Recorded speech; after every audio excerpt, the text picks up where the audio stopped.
This is all wrong. I shouldn't be up here. I should be back in school on the other side of the ocean. Yet you all come to us young people for hope. How dare you? Boring. Boring. Boring.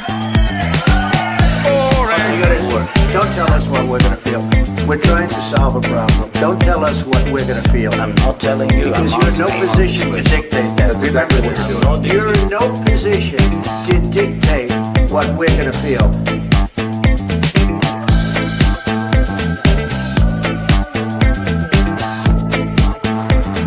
I call again for an immediate ceasefire in Gaza, the return of the sausages, the hostages. Welcome to another edition of Lembit Öpik Live, here on Unprecedented TV, where we find the facts, kill the spin, and tell it like it is as best we can. Our opinions will be shared, but they'll never be mixed up with facts as best we can avoid that. Today, I want to talk about development, which you might think may affect us. Not sure it will. The Green Party has elected a new leader, a chap called Zach Polanski, to bring them to the high hilltops of political success. They've had some joint leadership thing going on. I've been paying very close attention to it. But I was interested in the fact that these Greens got wall-to-wall coverage on the mainstream media when the announcement was made. Compare that to the sort of coverage that the likely next Prime Minister of the United Kingdom gets. That's Nigel Farage. They grudgingly give him coverage, but it's always done with a certain bitterness. Now, you could argue that Reform UK and the Green Party have roughly the same number of MPs, but that's really a disingenuous comparison, because Reform UK is also the favourite party to become the next government. And guess what? The Greens aren't. Am I being uncharitable? Should I be more optimistic that the chances of the Green Party achieving something special? I don't think so. I'm going to ask my guest in a minute. The fundamental problem that I've got with the Green Party is that there isn't a climate crisis. In my view, it's a hoax.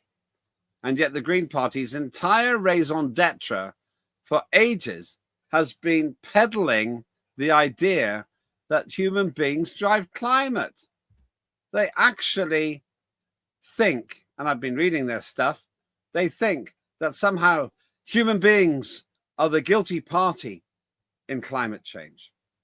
The arrogance of it, the hubris of it, matches the belief that the sun orbits around the earth and that the earth is at the center of the universe. It's just a modern day equivalent of that, in my view. Why do I say that? I've been studying this for 48 years, for more than 3/4 of my life. I was fascinated by the stories of an impending ice age, which were prevalent in the 1970s.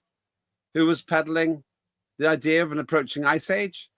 With, I think, the Sunday Times magazine having a front cover of a glacier covering most of London. I'll tell you, my friends, it was the Green Movement. Oh, yes. The people who are bringing you global melting were bringing us global freezing. Could it happen? Yes. Global freezing could. It has happened before. Can it get warmer? Yes. For 80% of the history of the Earth, it's been much warmer than it is now. In fact, there hasn't been any ice at the North and South Pole for most of that time. You may be surprised to learn we're living in an ice age. That's right. This is an ice age. It's unusually cold. And yet, the Greens don't get that. So when they pompously claim that they can replace Labour and everything else that goes with it, I'm wondering with what? With this cultist religion based on the idiotic idea that human beings are absolutely key to the fortunes of the climate in this country. When you start with a position like that, you're never going to make progress because it's a lie. I don't doubt that some people in the Green Party believe it for real. But anyone who understands the science of climatology cannot seriously believe this to be true. Now, those are my opinions, and you may have different ones. Get involved in the conversation in X. That's probably the best way. But perhaps you have some piece of evidence, some killer fact, which shows that the tiny, minuscule amount of carbon dioxide that human beings emit compared to Mother Nature is actually creating a tipping point, which is destroying the world. I doubt that you can. I've been inviting Greens and environmentalists to debate with me for years. When they do, they always personalize it. They always use Holocaust denial type of language to run me down. What they haven't got is science. But the door here at Unprecedented TV and on Lembit Öpik Live is always open. And if you have got the willingness and the courage to debate it, bring your facts and let's compare notes. I'll make one promise. If your facts are better than my facts, I will change my view live on and say there's a climate emergency. And then I will work hard to correct all of the misjudged position that I've been peddling and promoting for all these years. Now, that's my view, but I want to talk with somebody else who's always on the ball. I don't really know what he thinks about it. It's none other than Nick Buckley, MBE. The fact he's got an MBE means that he's senior in the political, or at least the cultural food chain than I am. Look how smart you are, Nick Buckley, MBE. That smile tells it all. You look down on me, it's a pleb. Before we go any further, I think you've been extremely unfair to the Green Party for the 70s. So I was a kid in the 70s and we had all the hoopla about a mini ice age coming. Blue Peter took that on board and I collected milk bottle tops and I sent them to Blue Peter to help fight the mini ice age. And we must have sent that many milk bottle tops that we stopped the mini ice age. So I've got a lot of respect for the Green Party in the 70s for making me send Blue Peter milk bottle tops because we saved the planet in the 70s. So well done, Green Party. That's the problem, Nick. You've just proved that's what they do. That's what they do. Because there isn't going to be global meltdown, they'll say, we saved it. And you're not helping. You're sarcastic. I think I was being sarcastic. Of course I was. Yeah, but your sarcasm will be clipped by somebody say, you see, Nick Buckley, MBE, a member of the British Empire, he disagrees with Lembit. He, with Blue Peter, stopped them in the ice age. In fact, Nick, I blame you. You sent so many milk bottle tops that you've actually caused the warming. You overcompensated. Absolutely. So again, humans are destroying the environment by milk bottle tops now. So let's get that on the front page of the Times magazine. Tricky. You're perfectly correct. With the Green, I can split the Green Party into three sections: the environmental part of it, the communist part of it, and the Islam part of it. Let's look at the environmental part first of all. All my life, well, for hundreds of years, thousands of years, but all my life, there's always been warnings about we're damaging the climate, ranging from acid rain to climate warming to climate changing to climate emergency. And there's always something new coming along. And all the predictions have been proven wrong. I remember being told the Mauritius Islands or something like that are all going to be underwater. Those islands are actually getting bigger. We were told the ice caps. Tuvalu. That's the Tuvalu archipelago. As luck would have it, I happen to have studied them. 101 islands, bits of land you could call islands there. 74 of them are getting bigger. Yeah, absolutely. Since 1973, they've gained 2.9% surface area, even though their foreign minister said, we are sinking, and then stuck his hand out for the handout. No, absolutely. So a lot of this is to do with money, but all these predictions have always been proven wrong. There was a sign somewhere, I think it was Switzerland, saying the glacier you can see now will be gone in the year 2022. And they went back to the same place in 2022, and the glacier is still there, bigger than ever. Polar bears are dying. Well, we've got more polar bears now than we've ever had. All these things have always been proven. Since 1962. Do you know what was destroying the polar bear population? Hunting. Hunting. Yeah, That was hunting. it. Yeah. Yeah. So that moves us nicely onto the communist part of it. The Green Party is basically they call them a watermelon, green on the outside, red on the inside, because the communists they use the environmental agenda to push global communism. We've created this massive problem that's going to destroy the planet. The answer is global answers, which just happens to be communism, which happens to be the state needs to control everything. We need to tell you what you can do and what you can't do. They're all basically communists. Yeah. Now, they've actually made a huge mistake by embracing the Islamists, because for some reason the Green Party are big on free Palestine, because it's perceived that Israel supported by the capitalist movement, America and stuff like that. So the Jews and Israel are the enemy. So they're looking at that going, we need to support free Palestine. So lots of Islamists have joined the Green Party. The new deputy leader of the Green Party voted in today is an Islamist. So we've got communists, far left idiots, and Islamists trying to make a bed together. And we saw this in 1979 Iran. And what happened was they had the revolution, they got rid of the people who wanted to get rid of, the Shah, and suddenly the Islamists pulled guns out and shot all the communists and all the pink and fluffy progressives in the head and turned it into an Islamic republic. The Greens are going to have a civil war because of the Islamists. Because the Green Party believes in homosexuality, the gender ideology nutcases. Those two things can't get along for long. That's a really interesting point.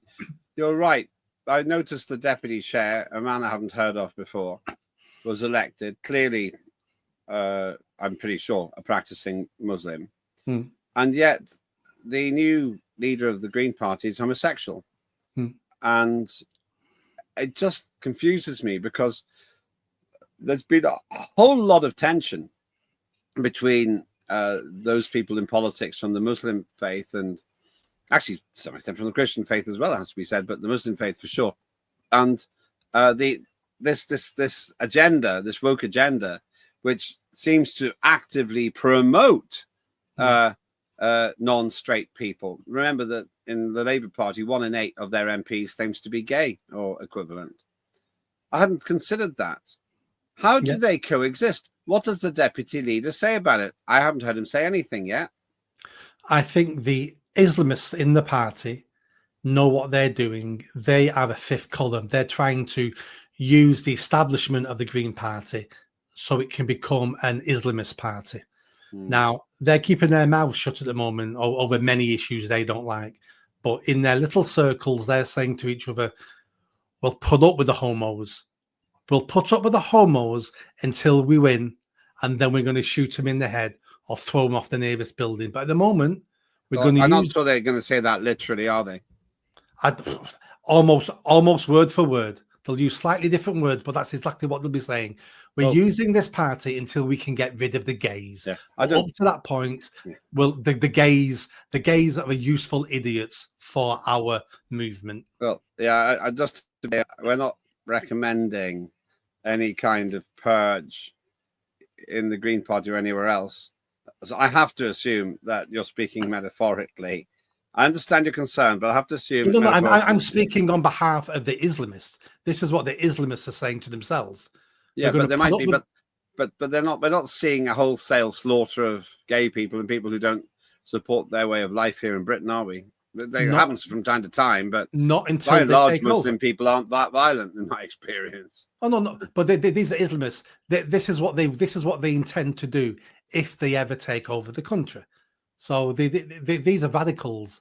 These are people who want Sharia law. We know what Sharia law says about homosexuality. We see it in certain countries where homosexuals are thrown off roofs. We know what Islamist fundamentalists want, and this is what they want. But they're keeping their mouths shut at the moment, and in the hope they're going to take over the Green Party. That's quite a dark prediction. I hadn't anticipated you saying that.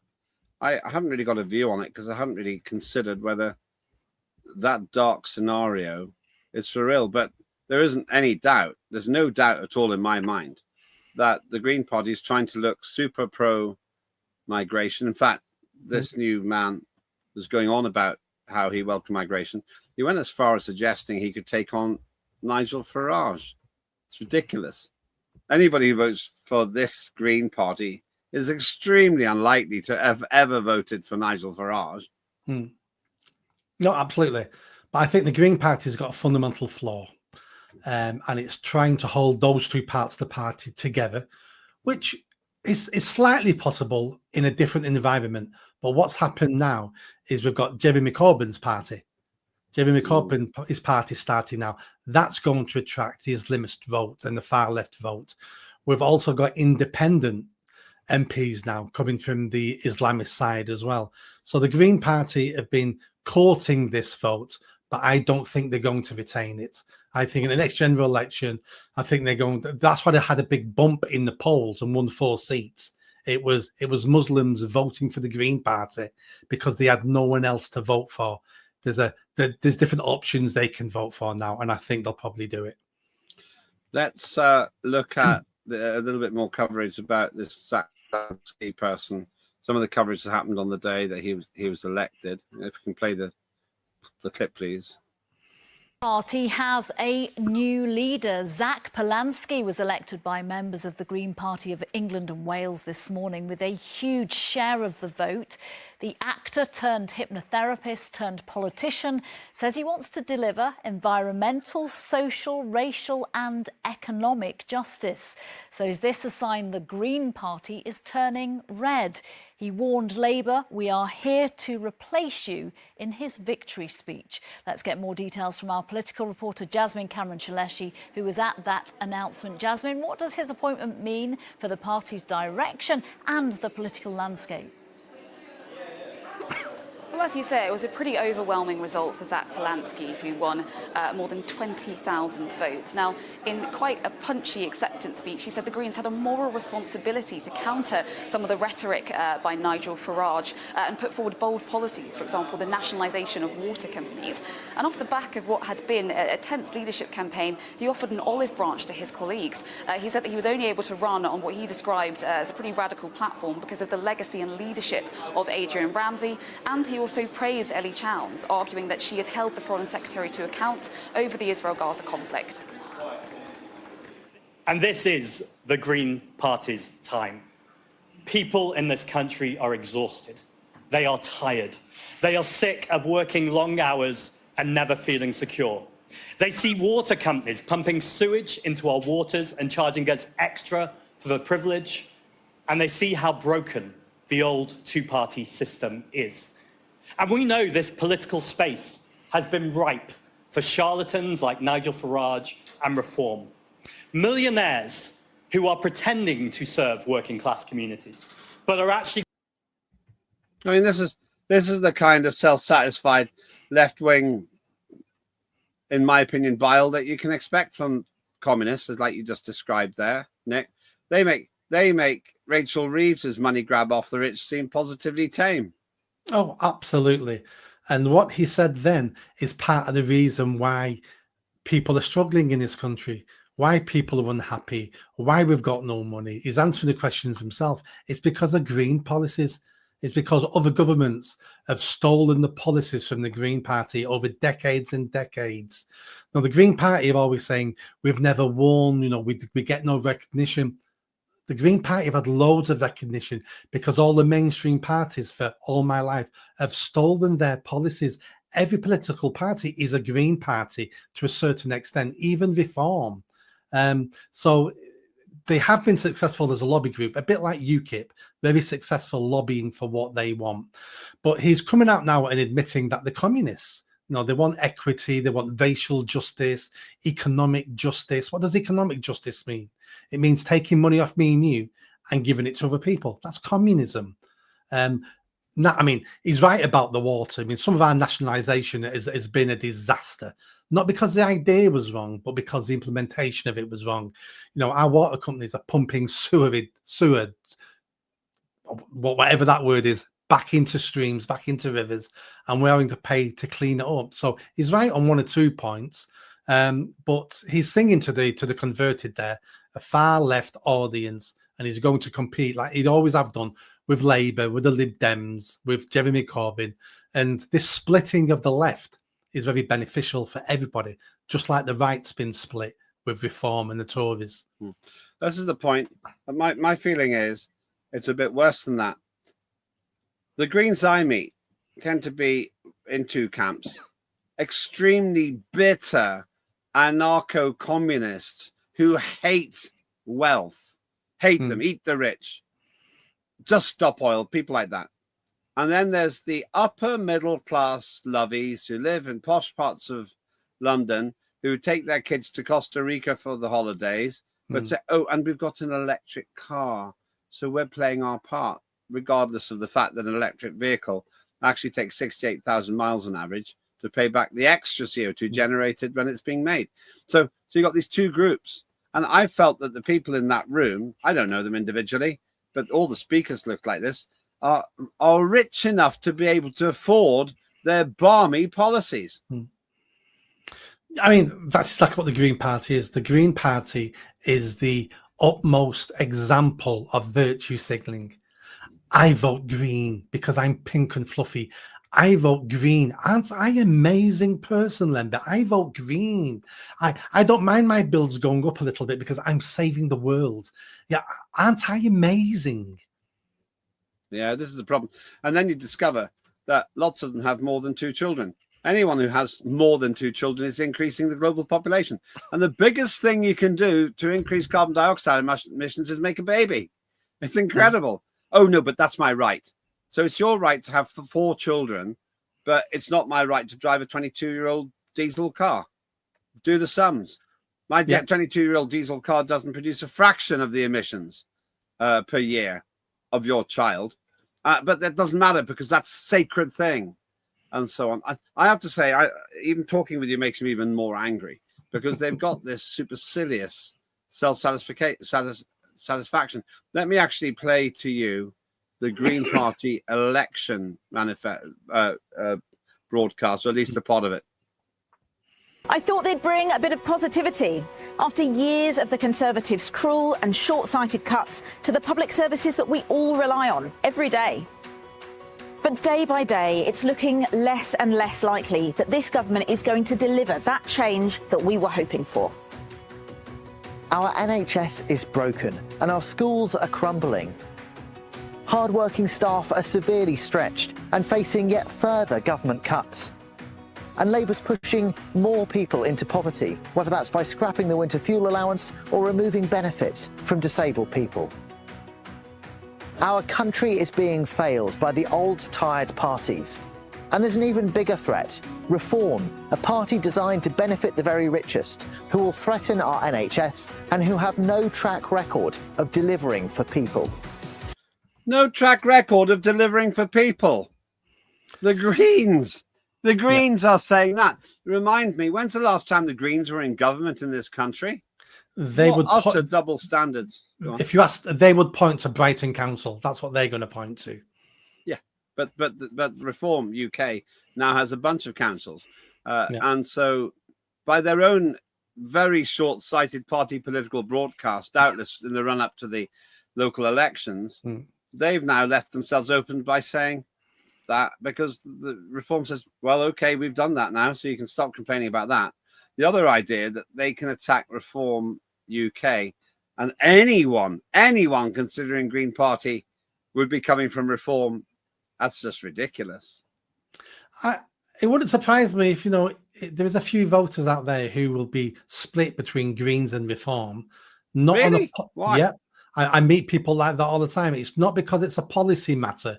It's because many people who have not educated themselves on real politics in the UK see the Green Party as a safe place to register their protest vote. Okay, I know lots of people, I'm just going to vote Greens because they don't really, they stand for pink and fluffy, and that's okay because I don't know who else to vote for. So they have that going for them.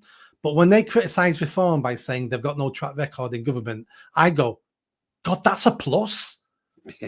That's actually a Reform should be using that. That's actually a plus. We've got no track record in government. Therefore, we're going to do it a new way, not the old way. That's a plus.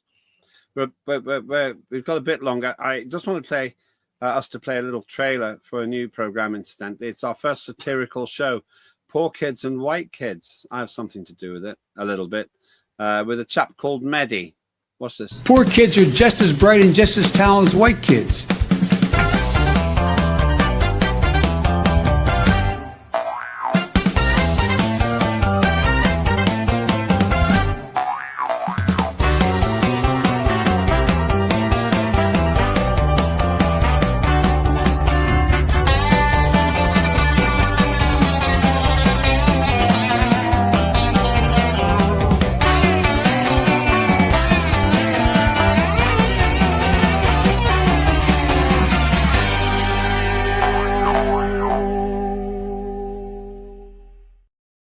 I welcome your views on that eventually. Every program ends in failure on that one. But there we go. Hopefully with a laugh. That's the intention. My intention, my vision is that we break the station down into two channels. One will be news and views, the other's arts and culture. This is our first foray into it. We're also making, and I'll come back to this some other time, making a parody series called Mr. Calamari over in the Corfu in Greece. But enough of that selling. The story so far, though, Nick, you and I tend to agree that the Greens are just weirdly off course. I know you understand the point you're making about protest vote, but I still don't see it. I don't see people who like Nigel Farage being likely to vote for the Green Party because they're diametrically opposed. Nigel Farage wants to scrap net zero. Interestingly, the Tories want to as well now, which basically means it's a problem for Labour because then Labour and the Greens, I mean, the Lib Dems are there as well somewhere, but they're just also rans, I'm sorry to say. But I mean, the Greens are even bigger also rans, but clearly trying to occupy the same space as Labour and Corbyn. They're basically saying, oh, no, but we're the environmentalists. I don't see there being a right across from anti-green nonsense in Reform to pro-green nonsense in the Greens. No, but I still see some people who quite like Reform, but for some reason, maybe I don't like Farage or let's say Farage start imploding a little bit. The Green Party have always been the go-to vote for people who don't understand politics to register their disapproval with everybody else. It may not happen as much this time, but no, I've met people who I can't believe actually voted for the Green Party because they think they were just pink and fluffy. But I think the Green Party, I think this new leader, Zach, I think he's going to go for it. I think he's seen the weakness in Labour. He's seen the splitting of all the political parties. And I don't think he thinks he's going to win the election, but I think he's looking at the environment going, we could do really well at the next election here. You know, we've already got 4 seats. We could be looking at, I think they came second in the last general election. In 39 seats, they came second. So they'll be looking at them going, we could win maybe half of them. We're on 24, 25 seats. And if there's a hung parliament, who wants 25 seats, and we'll get what we demand if there's a hung parliament. If there's a hung... Sorry, go on. I was going to say, it's all to play for. If there's a hung parliament, then let's think about what happened in Germany where the Greens were in power. This woman, Baerbock, was there. And in my view, it says if the Greens in Germany move towards the centre, they can become a real force again. 4 years ago, the party was the most popular in the country. But old rifts have fractured it. Now the time is right for reset. That's, by the way, from The Guardian, a paper I haven't bought a copy of in 35 years, I think. But the thing is, this woman, Baerbock, self-satisfied as she is, she has been in wrecking the German economy. So when the Greens in Britain say, oh, we've got the experience, Reform hasn't, we only have to look at what happened in Germany to see what happens when the Greens get power. They wreck the economy. They wreck the energy system. They wreck so much. I don't know what their policy was in terms of migration, but I bet you they were all dead keen on the idea of massive immigration.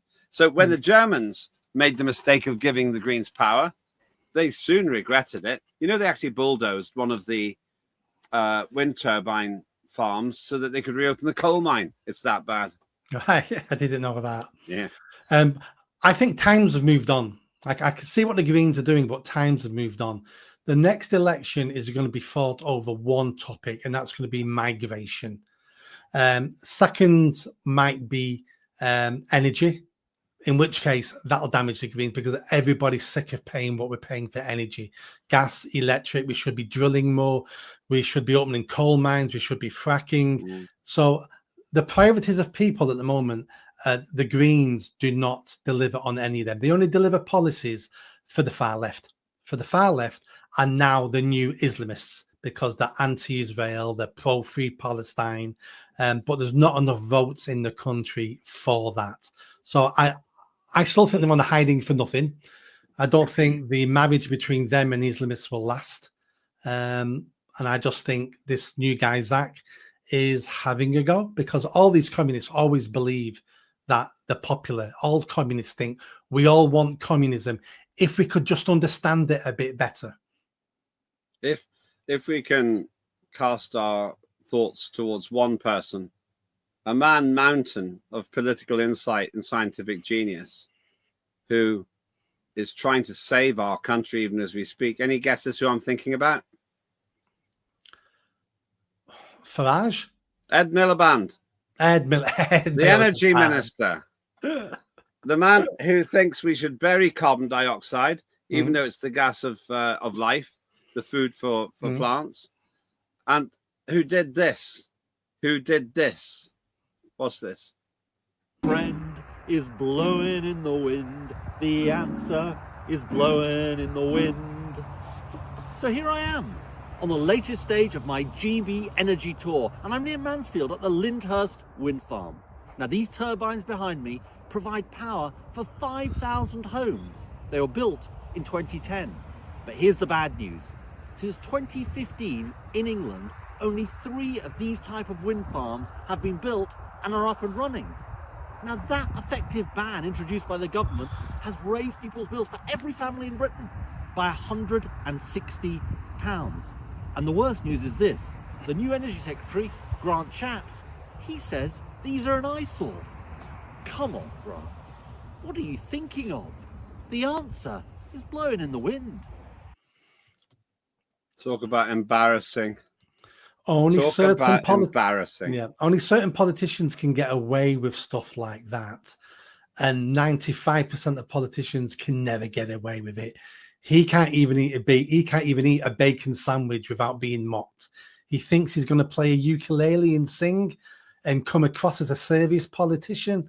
He has no concept of how he's perceived around the country. It's just excruciating. And also, he told something which wasn't true. He said that energy prices would come down if you go for wind. It's rubbish. Wind is the most expensive power pretty much you can get. And what happens when the wind doesn't blow? And it's nighttime, so you haven't got solar panels. This is the problem. It's all part of the great big collective lie. So you've got the Greens spouting their nonsense, and that man is on the cabinet. He's on the cabinet doing rubbish like that. And one of the favourites to be prime minister. Is he? Oh, again. Yeah, I mean, if Starmer falls, it looks like it's going to be a 2-horse race between him and Rayner. I know. That's the kind of parody satire that we put onto our arts and culture channel here on Unprecedented. But we might not do it because it's too far-fetched. Angela's going to have a problem because she's going to have to not just commute 265 miles every day from her main home to her constituency office, but she's also going to have to take on a whole kind of strange thing going on there. Once again, I don't really care where she lives and don't have an issue with that. It's only if she seems to be contradicting Labour policy. That's an whole different story for another day. Maybe we'll do that in a forthcoming show. Let's finish with this then. Your view then, Green Party, what's going to happen to them in the next 4 years? 4 years, I think they'll go back to irrelevance. I think they're at a high point at the moment because of a perfect storm at the last general election. They won't win 4 seats again in the next election. I think their support will be drained away by Jeremy Corbyn, by the independent Islamists. There might be a new Islamist party being set up. They tried that already, but it failed to get registered because they won't be able to hold the Islamist vote alongside their woke, LGBT-friendly, progressive policies. It's a marriage that will end in divorce, and it'll end in divorce quicker if there's another party tempting those people away, and there's going to be. And I think it's going to be Jeremy Corbyn. Really appreciate your time as always, Nick. We don't always agree, but I think I do have a slightly different view about the transfer of votes from Reform to Greens. But there we go. You can have your say as well. We thank Nick Buckley for being with us. And before we go, can we just get Nick back for a moment? Tell us about your book again. I always want you to be able to promote it. My latest book is called Anglophobia, A Price Worth Paying to Be English. And it explores why we have English people who hate themselves, hate the country, hate the nation. Also explains why we have foreigners and children of foreigners living in this country who seem to hate the country. And it's a mixture of jealousy and envy and poor mental health. And if we can address those issues, we're going to have a better country going forward. Thanks, Nick. A positive note to finish on. Do get that book. It's really, really great. And do please stay with us. If you like this, then like it, subscribe. If you subscribe, that helps us so much on the YouTube channel for all kinds of reasons. It really, really does help a lot. And also means that you'll have access to everything. It's all free for now.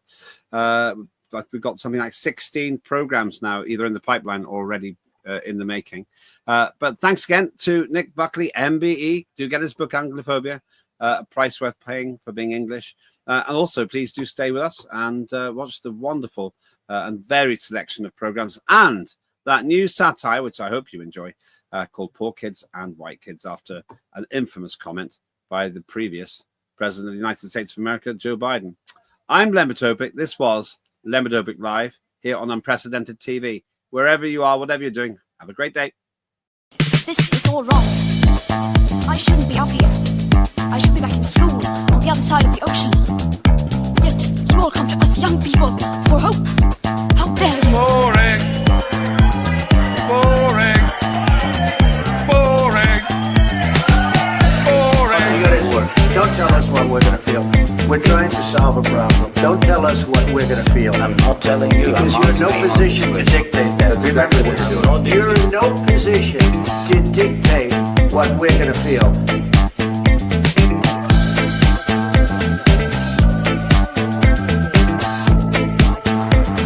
I call again for an immediate ceasefire in Gaza, the return of the sausages, the hostages,